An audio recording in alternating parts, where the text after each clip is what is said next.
Vitalik Buterin, l'un des cofondateurs d'Ethereum, a transféré 500 ETH vers le protocole Reflexé pour émettre un jeton RAI et l'échanger contre de l'USDC.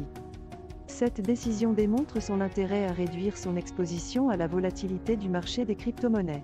Cela met également en évidence l'importance croissante des stablecoins décentralisés.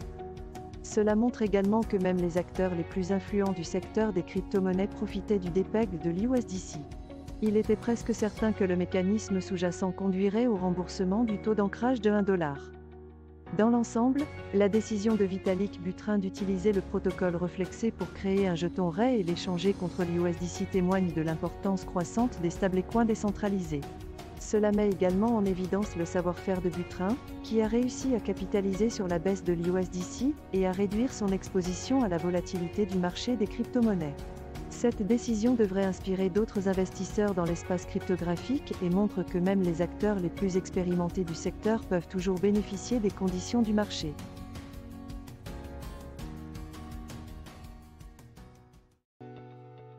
L'effondrement soudain de la Silicon Valley Bank cette semaine a semé le chaos sur le marché de la cryptographie.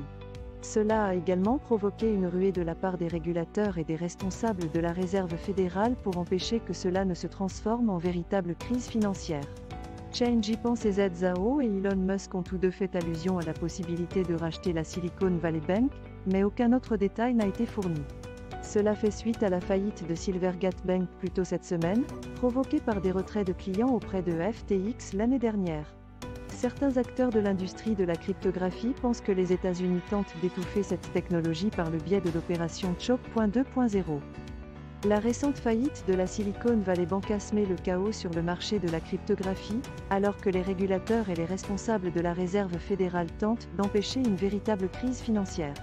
L'industrie de la cryptographie a déjà fait face à sa propre crise bancaire en raison de la faillite de Silvergate, et certains pensent que les États-Unis mènent une guerre officieuse contre les sociétés de cryptographie. Chain Japan CZ-Zhao, le PDG de Binance, le plus grand échange cryptographique au monde, et le milliardaire de Tesla Elon Musk ont tous deux laissé entendre que le moment était peut-être venu d'acheter une banque.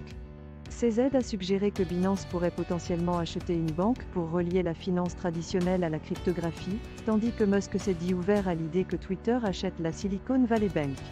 Il reste à voir si l'une ou l'autre de ces options sera retenue ou si d'autres solutions peuvent être trouvées pour empêcher une nouvelle instabilité sur le marché de la cryptographie.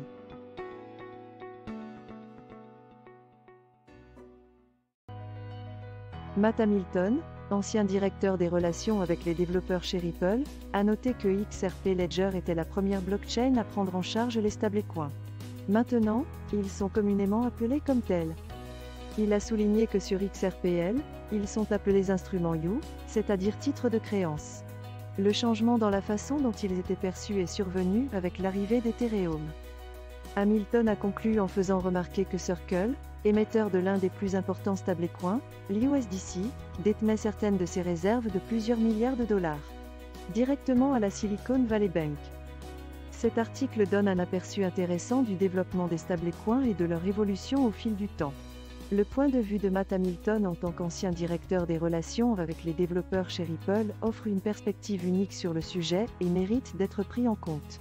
L'article met également en lumière les récents problèmes rencontrés par certaines banques régionales américaines et l'impact potentiel que cela pourrait avoir sur le marché des stablecoins.